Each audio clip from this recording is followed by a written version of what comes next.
Olá, meninos. Estão falando aqui sobre mais um vídeo sobre indicadores ácido-base. Nos vídeos anteriores, a gente comentou sobre ácidos e bases, né?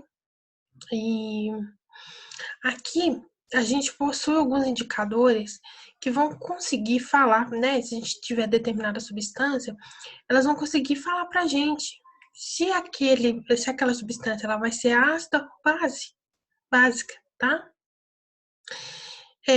Então, vamos ver um pouquinho aqui na página 44 sobre indicadores ácidos-bases, tá?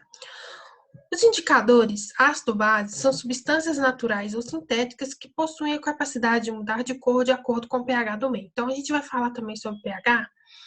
Então, a gente tem ácidos que são pHs baixos, né? A gente tem os pHs neutros, que são no valor de 7. E acima de 7, a gente tem os pHs básicos ou alcalinos, tá? Então, esses indicadores, eles conseguem, né, reconhecer o pH do meio e falar se a substância é ácida ou básica, por exemplo. Isso significa que quando esses indicadores de pH são colocados em contato com uma solução ácida, eles adquirem determinada cor, mas quando são colocados em meio básico, apresentam outra coloração. Então, aqui, gente, são o nome dos indicadores, tá? O mais comum que a gente fala bastante é a fenolftaleína. Então, por exemplo, vamos supor que a gente tenha uma solução em que vamos supor que essa solução seja incolor, tá? Eu quero determinar se essa solução vai ser ácida ou vai ser básica, tá? Então, eu consigo medir o pH do meio. Então, olha só, a fenolftaleína, quando a gente põe a fenolftaleína, né, vamos supor que a gente tem uma solução incolor, eu pingo umas gotinhas de fenolftaleína. Se essa solução permanecer incolor, significa o quê? Que a minha substância é ácida. Se ela ficar avermelhada ou bem rosa intensa, significa que essa solução ela é o que? É básica. Então, a fenolftaleína, se ela ficar meio vermelha, avermelhada, rosada, ela é uma substância básica. Se ficar incolor, é uma substância ácida. O papel de tornassol, gente, é um papel mesmo, tá? Que a gente põe na solução. Se a gente colocar esse papel na solução e esse papel ficar azul, significa que ele está em meio básico. Se ele ficar vermelho, significa que ele está em meio ácido. Se a gente pegar o azul de Brotimol, que também é um indicador, e colocar esse azul de Brotimol e ele se transformar em amarelo, significa que a gente tem um meio ácido. Se ele ficar azul, significa que a gente tem um meio básico. E a gente tem um alaranjado de metila, tá? O alaranjado de metila, se a gente colocar o alaranjado de metila na solução, essa solução se tornasse vermelha, quer dizer que a gente tem um meio ácido. Se ela se tornar alaranjado, significa que a gente tem um meio básico, tá? Então, aqui são indicadores. Infelizmente, vocês têm que saber, né, a cor de viragem, né, a cor. Por exemplo, a fenolftaleína em meio básico é rosado, avermelhado. E em ácido ela é incolor. Então, isso aí a gente tem que saber essas cores de viragem, tá? Eu vou colocar aqui no slide. Aqui no slide também, aqui ó, tem um tornassol, tem um alaranjado de metila, tá? Então, a gente vai ter essas colorações aqui. E essa viragem de coloração a gente tem que saber, tá?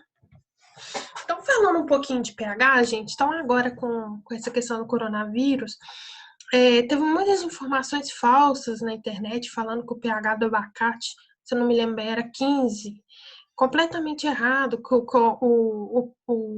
o pH do suco de limão é 9, completamente errado. Tá? Primeiro aqui, vamos falar sobre pH, gente. O pH, ele tem, primeira coisa, pH significa potencial hidrogeniônico. Então, o pH, ele vai conseguir medir aqueles hidrogênios, sabe, ionizáveis que a gente falava, né? Ele vai conseguir medir aquilo ali. Então, o pH, primeira coisa, a escala dele é entre 0 e 14, tá, gente? Não existe pH acima de 14. Tá? Então, qualquer informação que traga pH acima de 14 é errônea, tá? Ele só vai até 14. Então, o pH ele vai de 0 a 14 e o meio da escala é o 7, tá? Então, vamos lá. Quando a gente está no 7, significa que o 7, né, o próximo de 7, vamos supor 6,8, mais ou menos assim. Então, significa que a gente está no pH neutro. Então, na natureza, a gente tem coisas que tem que estar no pH neutro, outras tem que estar no pH ácido, né?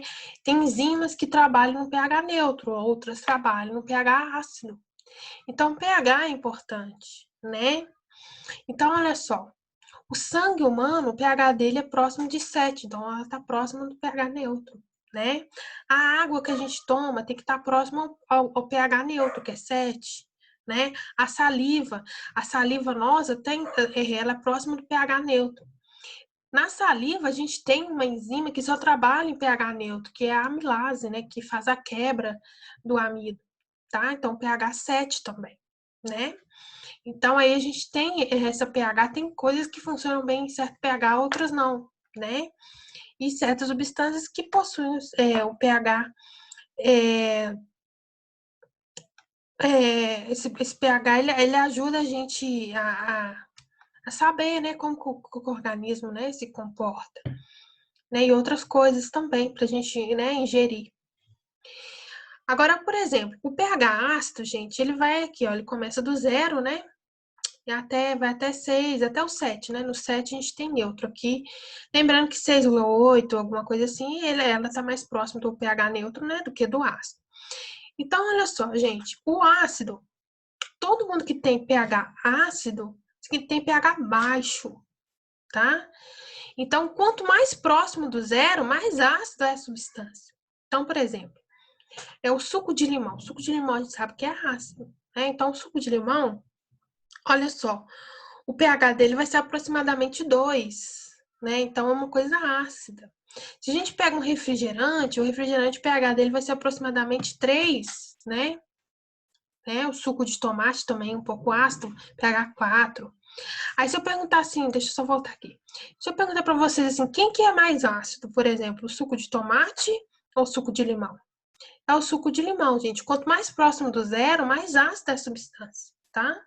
Então, o suco de limão é mais ácido do que o suco de tomate, tá? E o suco gástrico aqui, que é o suco gástrico, que é composto por HCl, ele também tem pH baixo, tá? Então, substâncias ácidas têm pH baixo.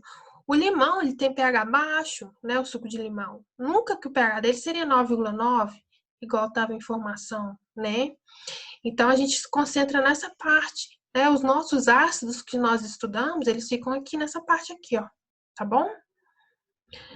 Agora aqui, a saliva, né, igual a gente falou, tem pH neutro, que é o pH próximo de 7, o sangue também tem pH próximo de 7, tá?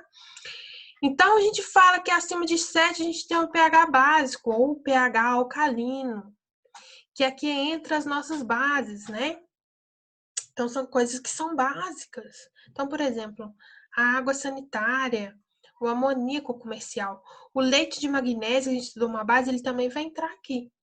Então, pHs básicos, eles têm pHs altos, tá vendo? Próximo. Quanto mais próximo de 14, mais básico vai ser o que é a substância, tá, gente? Então, essa parte de pH ela é muito importante, tá? Nunca se esqueçam que o ácido começam aqui na frente e pHs baixos, e os básicos são pHs altos, acima de 7, tá bom?